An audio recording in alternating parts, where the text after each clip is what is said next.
Sources of credible information. The two sources that continue to lead in most markets are financial analyst reports and business media. What's faded over time are radio, television, newspapers, probably a function of opinion journalism, some sense of reduced staffing, therefore reduced quality of product. You start to see rise of social media, in particular online search engines and free content sources such as Wikipedia. Blogs still trail, but also note the centrality of conversations with company employees.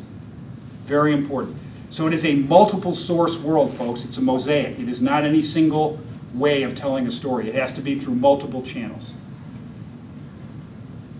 Look at the change in numbers for TV, radio, newspaper, and, importantly, friends and peers.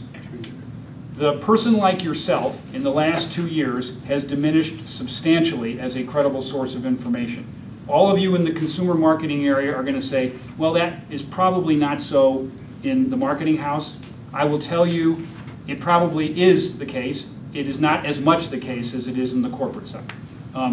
Social networks still matter hugely. Just don't rely on them to tell your story solo. That's the message here.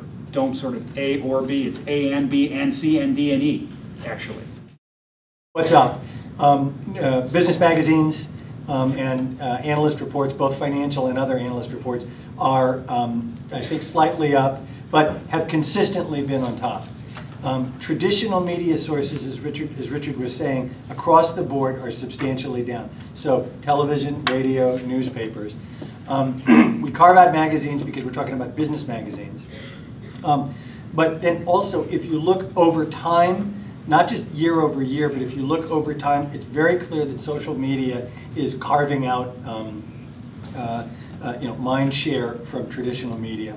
Facebook, sources like that. Also, that online media, Google, things like that, are very clearly, over time, have taken a great deal of share from traditional media.